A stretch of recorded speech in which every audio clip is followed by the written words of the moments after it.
pelo próximo, ainda tem tempo de pensar, né, o que o outro ali está precisando.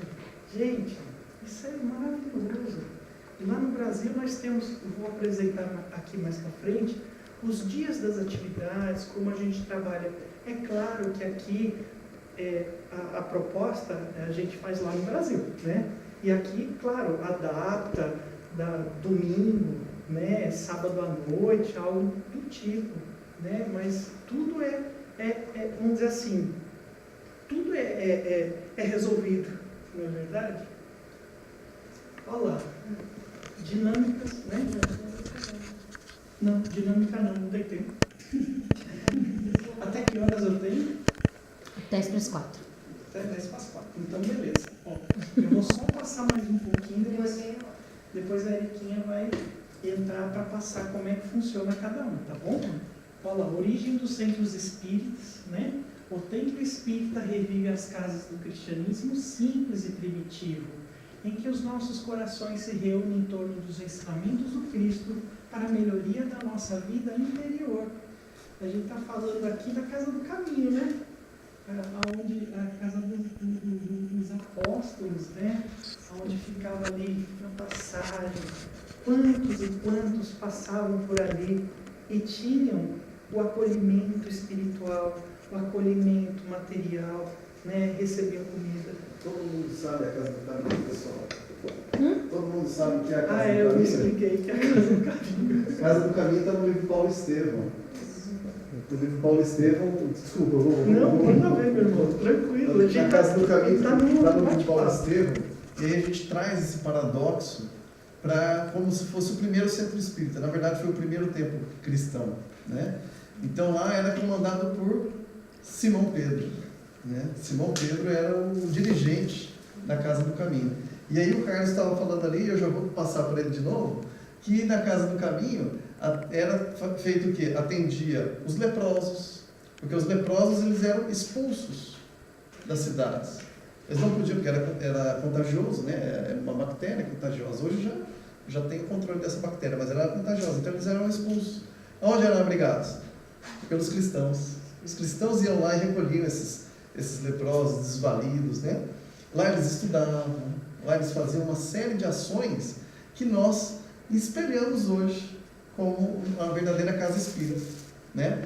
Por isso que fala que o cristianismo primitivo, o espiritismo, tem que se espelhar no cristianismo primitivo, né? Nós devemos ser como os cristãos eram no início do cristianismo.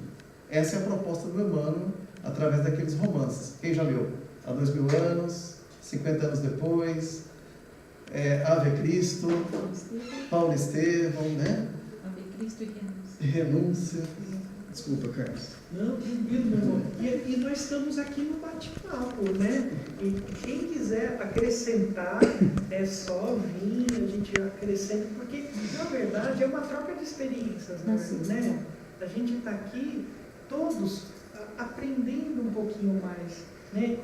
E todos esses livros, eles fazem parte do nosso, nossos estudos como o livro da reforma íntima, né? Então, todos esses ensinamentos do livro, a gente vai ter um tempinho de reforma íntima, onde a gente vai refletir, estudar, né?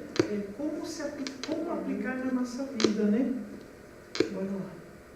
O que não pode faltar no centro espírita? Que será, hein? Amor.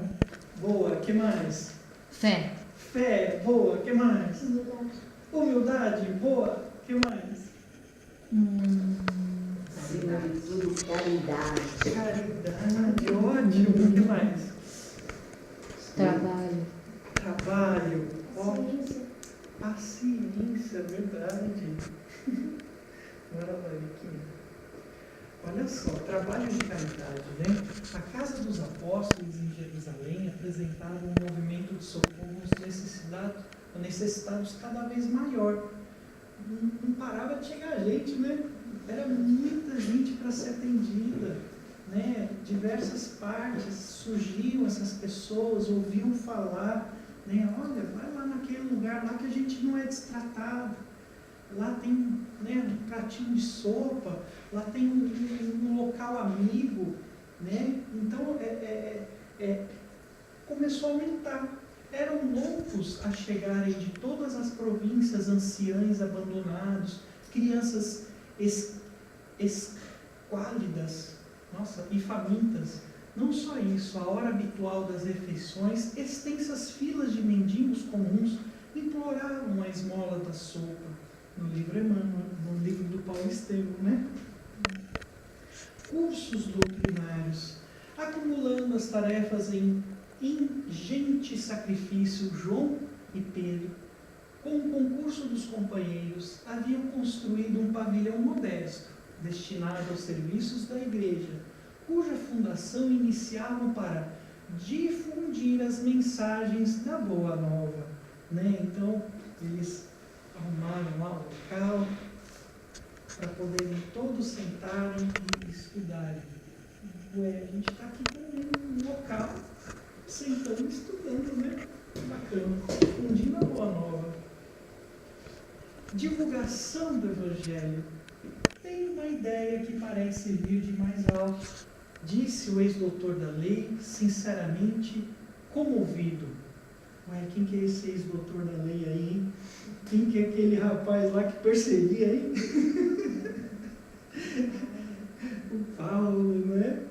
E continuou: necessitamos levar a notícia de Jesus a outras gentes, ligar as zonas de entendimento cristão, abrir estradas novas. Será mesmo justo que também façamos anotações do que sabemos de Jesus e de sua divina exemplificação. Né? Olha só, o exemplo de Jesus, né? Seguindo os passos do Mestre, seguindo exemplos de Jesus. Não é só a palavra, né? Mas sim os exemplos. Resultados da divulgação.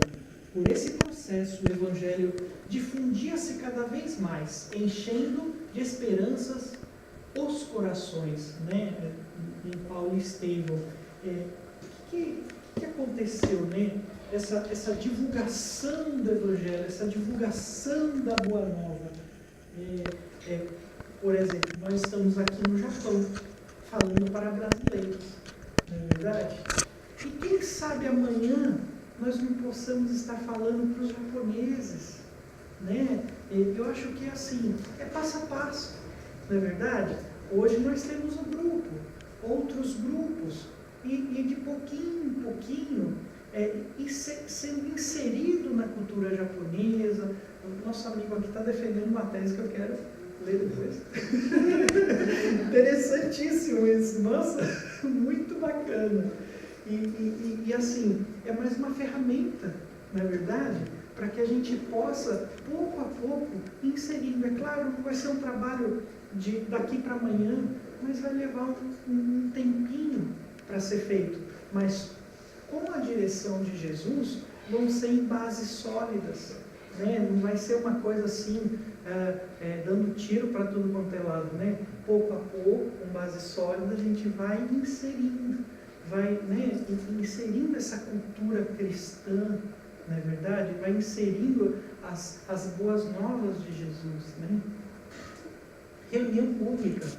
Quando o vasto recinto de todos se encheu, um jovem permeou as filas extensas, ladeado de Pedro e João.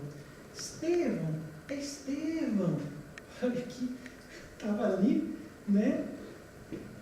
Inesperado silêncio mantinha todas as frontes em singulares expectativas. O moço magro e pálido orou em voz alta, suplicando para si e para a Assembleia a inspiração do Todo-Poderoso.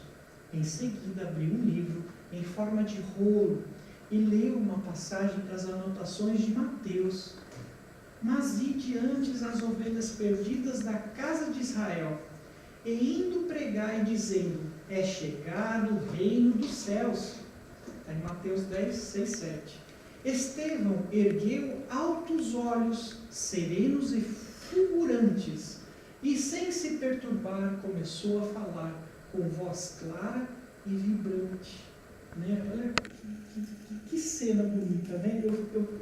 Eu gosto muito de ficar imaginando essas cenas acontecendo, né? A gente vai lendo, vai interagindo com aquela história e a gente se transporta aquele jovem, aí começa a falar, né? Depois Estevão vem e fala, olha que situação, né?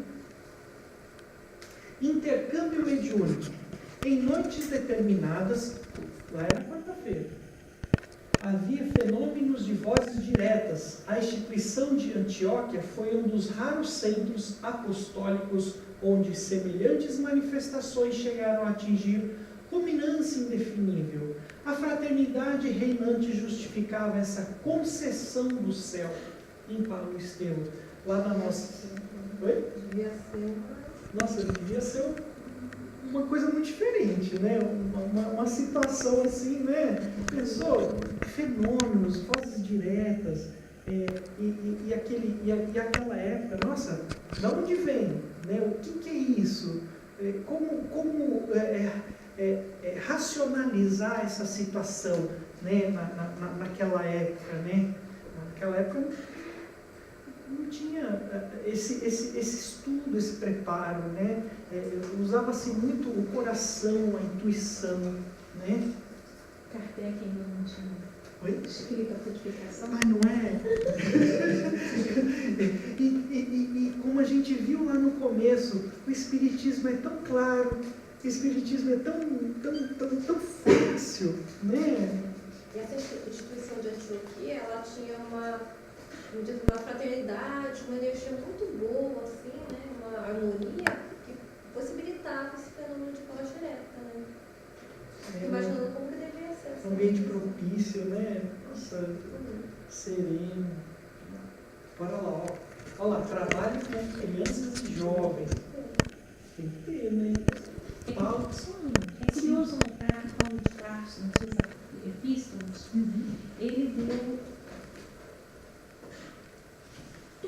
tudo o que Kardec disse, ele conseguiu resumir. Não é? Se nós conseguirmos ler as epístolas de Paulo, nós vamos ver que ele recebia verdadeiramente a instrução, não da forma científica como Kardec nos trouxe, filosófica, mas da forma que abrangia uma compreensão daquela época. Mas se a gente for tentar explicar como eles explicavam aquilo, é através justamente da mediunidade de Paulo de Tarso. A mediunidade, é verdade. E o Paulo de Tarso era o doutor da lei. Então ele tinha, vamos dizer assim, como Kardec, vamos dizer, ele tinha assim uma parte, não digo científica, mas uma parte raciocinada da coisa, né? Uma parte raciocinada do que ele estava falando, do que ele estava pregando, né? Então ele era assim, era muito convicto naquilo que ele estava pregando, né? No que estava falando. Paulo estava muito sensibilizado com o acolhimento carinhoso. Na mesma noite da chegada, observou a ternura com que Timóteo, tendo pouco mais de 13 anos, tomava os pergaminhos da lei de Moisés e os escritos sagrados dos profetas. Aproveitou o ensejo para fazer a primeira apresentação do Cristo ao coração enlevado dos ouvintes. O pequeno Timóteo ouvia com mais demonstrações de interesse que muitas vezes lhe acariciou a fronte pensativa. Luiz Otávio que eu diga lá, né, com a criançada. Segundo momento. Bom, deixa eu só fazer uma olhada aí. Pessoal, é o seguinte, então a gente viu aí que a base do centro espírita, como o Emmanuel fala para nós devemos então espelhar no cristianismo primitivo. Nós espíritas, o espiritismo, a doutrina espírita é o cristianismo, veio resgatar o cristianismo primitivo. Esse é o trabalho de Emmanuel. Por quê? Porque os cristãos primitivos eles acolhiam, porque os cristãos primitivos viviam, davam as suas vidas em prol de Jesus, né? Eles tinham essa sintonia com o Evangelho de Jesus muito forte. E com o passar do tempo, a gente foi perdendo a sintonia do Evangelho do Cristo nas religiões. Correto? Sem críticas, sem entrar nesse assunto pormenorizadamente, Então, a proposta da doutrina espírita é resgatar isso daí. Então, isso está nesses romances do Emmanuel.